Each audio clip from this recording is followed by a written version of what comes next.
Vous avez un rapport que vous avez établi par rapport à ça? Parce que vous étiez quand même un ministre. On peut savoir combien d'éléments incontrôlés vous aviez identifiés à l'époque? Vous avez fait un rapport, un travail technique? Bon, il y avait ces rapports, mais présentement, on ne peut pas retenir d'où ça s'était sujet. Mais quand vous allez faire ces enquêtes-là au niveau de Bambeto à la RTG, peut-être ils vont vous faire retracer certains passages de ces films. D'accord. Monsieur Claude Pivy, vous pensez que les tueries du stade, on peut les imputer à qui? Cette responsabilité des tueries, on peut les imputer à qui, d'après vous? Ah, mais ceux qui sont partis au stade répondront, la tuerie là, c'est eux qui vont répondre. Ok, par rapport à la nomenclature du pouvoir, ceux qui sont partis répondront. On nous a dit, en tout cas les informations que nous avons eues depuis pratiquement 13 ans, c'est que c'était les éléments de la garde présidentielle. Il y avait peut-être la police, la gendarmerie, mais il y avait les éléments de la garde présidentielle. Vous étant au cœur de la nomenclature de ce qui est la structure du CNDD, quelle responsabilité? S'il vous plaît. Oui. La réunion de la mezzanine là, s'il vous plaît. Ceux qui tiennent réunion là-bas.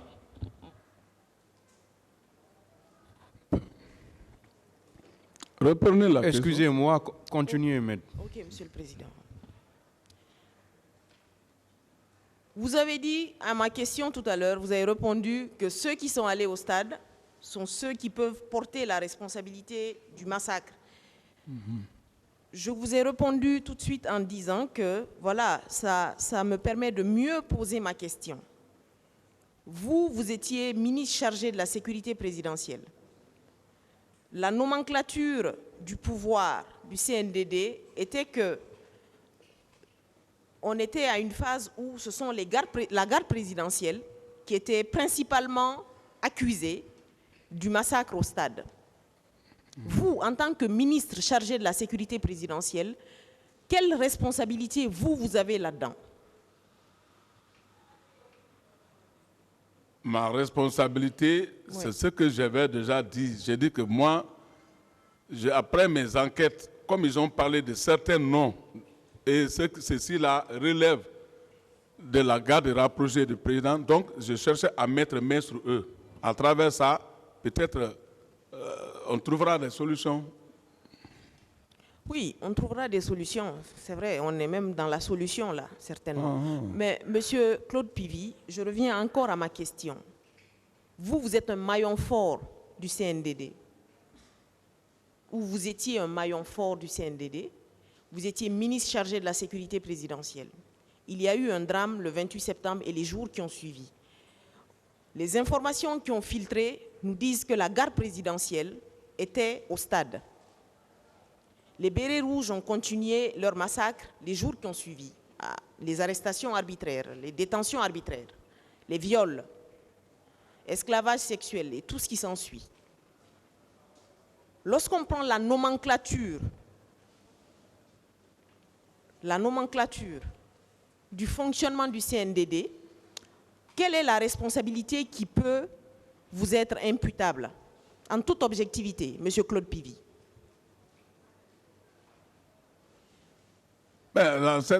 Cette responsabilité, il faut que la justice soit rendue pour faire sortir la vérité. Qu'est-ce que vous vous reprochez? C'est ça, maître? C'est ce que vous voulez savoir? Oui, par rapport aux fonctions qu'il occupait. Voilà. Compte tenu du fait que la garde présidentielle par rapport à votre fonction, est accusée. Vous vous reprochez de quoi? Oh, moi, puisque ceux qu'on a attendu qui sont partis au stade, moi je considère que ceci-là ne relève pas de moi. Parce que moi, l'équipe qui relève de moi était en place. Ah bon? Maintenant, comment on fait la différence entre l'équipe qui relevait de vous et l'équipe qui est allée au stade? Comment fait-on cette différence?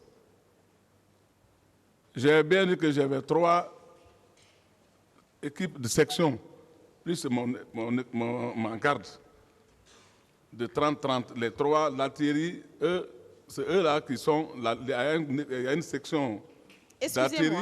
Excusez-moi. Monsieur Pivi, vu que vous connaissez les éléments qui relevaient de vous, c'était combien d'hommes exactement? C'est ce que je viens de dire. Les éléments qui relevaient de moi, principalement sur mon contrôle, c'était une section d'artillerie, une section de bata et une section de blindés, y compris ma garde. Donc, les 4 sections-là, ceci relevait de moi. Parce que là, j'avais le contrôle sur eux et la main mise sur eux. Le régiment, je ne commandais pas le régiment. Ils étaient au nombre de combien? Ceux qui relevaient de vous, c'est une équipe de 30-30. Oui, mais 30-30, ça fait combien? 90? Non.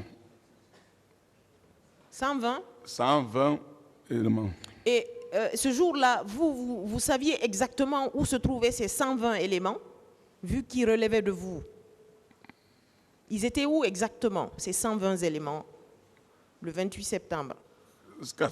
Les 120 éléments sont tout le temps en place. C'est une équipe qui sort avec moi. Les éléments blindés et artillerie et le bataillon Bata, eux, ils sont toujours en place tant que le président est en place. Ceux qui sont dans la cour du président, ils sont devant la porte du président. Quand le président est prêt à sortir, il sort. Mais tant que le président n'a pas fait pas, eux, ils sont tous en place. Et quand je suis venu, je les ai contrôlés, ils sont en place. Et moi, les éléments qui sont sortis avec moi, on est rentrés en même temps. Donc ce jour-là, vous êtes allé jusqu'à Manéa, vous étiez accompagné de 120 hommes? Pas 120 hommes. En sortant, on sort, on laisse certaines personnes derrière nous et on sort avec certaines personnes. Ce n'est pas 120 personnes qui sortent avec moi. Et ces 120 hommes sont basés au camp Alpha Yaya? Ou étaient basés au camp Alpha Yaya? Les 90, j'ai bien dit, disons les 90, ça sont basés devant la porte du président de la République. C'est pour ça que j'ai dit qu'il y a une section de l'artillerie, une section de blindés et une section de bata. Eux, ils sont stationnés là-bas devant le président, devant la portail du président, c'est-à-dire dans la cour. Eux, ils ne bougent pas, si ce n'est pas le président qui bouge. Et donc, eux, c'est la garde rapprochée alors? Allô? Eux, c'est la garde rapprochée alors? Ce n'est pas la garde rapprochée, ceci. Ceux-ci sont là, ça c'est la sécurité à distance et la sécurité de l'environnement de là-bas. Donc, eux, ils sont là. Et les éléments de la garde rapprochée sont différents. D'accord, merci pour ces détails. Monsieur Pivi, et ces éléments qui étaient sur place, vu que vous aviez une mainmise sur vos hommes, est-ce qu'ils vous ont rapporté que ce jour-là, le président Moussa Dadis Camara avait essayé de sortir du camp Alpha Yaya? Est-ce que vous avez eu des informations par rapport à ça? Non, que vous pourriez je n'ai pas eu d'informations à travers ça. Vous n'en avez pas eu? Puisque à mon retour, moi, je suis venu, j'ai trouvé le président, celui. Monsieur Pivi, vous êtes quand même un homme du sérail. Vous avez une certaine expérience de la gestion du pouvoir.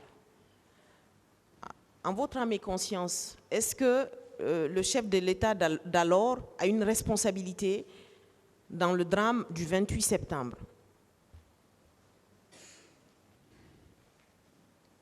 Reprenez la question. Le président de la République, M. Moussa Dadis Camara, a-t-il une responsabilité dans le drame du 28 septembre, d'après la nomenclature du pouvoir du CNDD? C'était lui le président. C'est lui qui est le président de la transition. C'était lui le président de Moïse. A-t-il une responsabilité dans le drame qui est arrivé?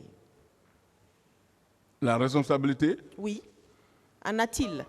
Bon, moi, ce que je vois, la responsabilité de ceux qui sont partis là-bas, ceux qui sont responsables de ces dégâts. Ah bon? Ceux qui sont partis là-bas sont partis sans l'aval du président, c'est ce qu'il vous a dit? C'est ce que moi je pense.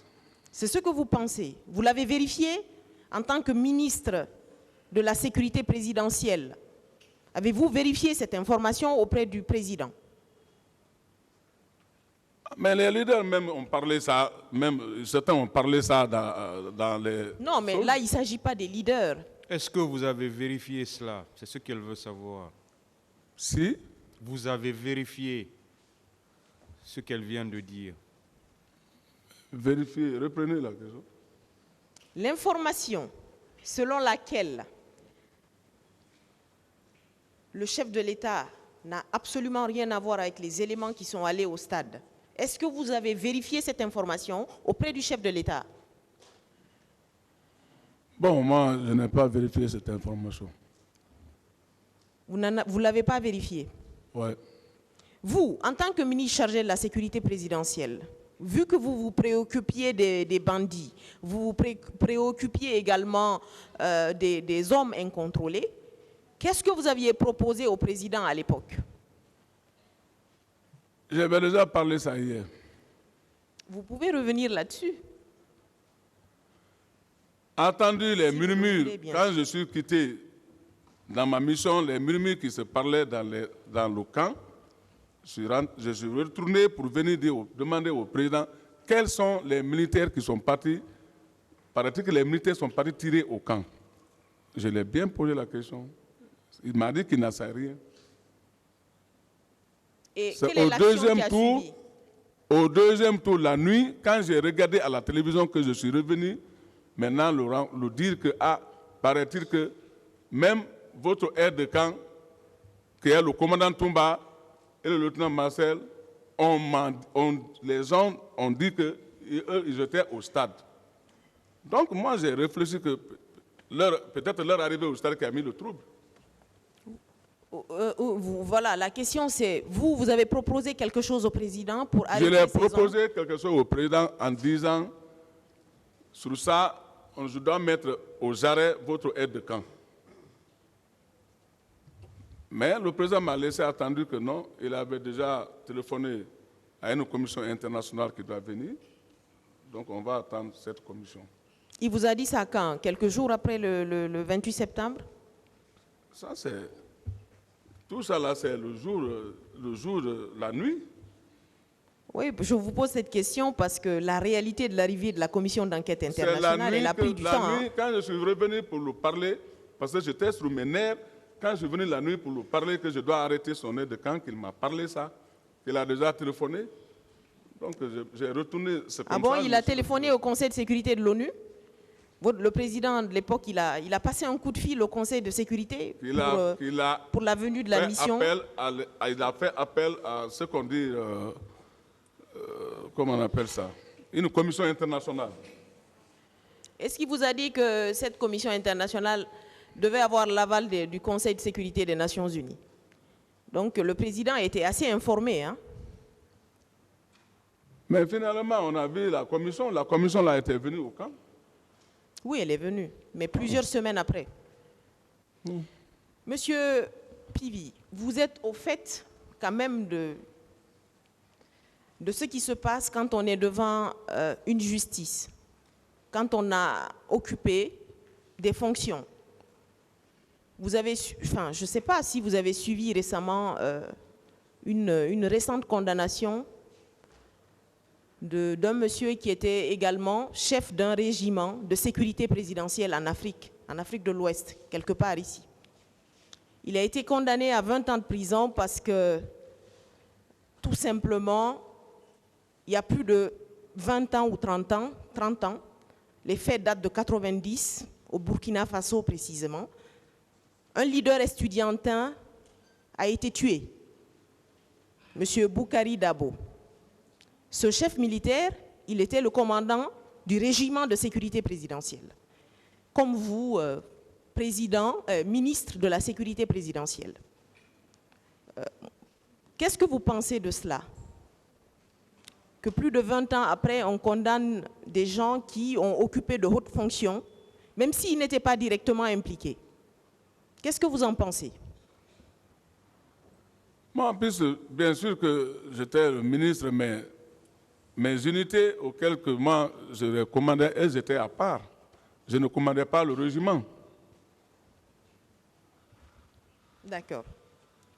Merci.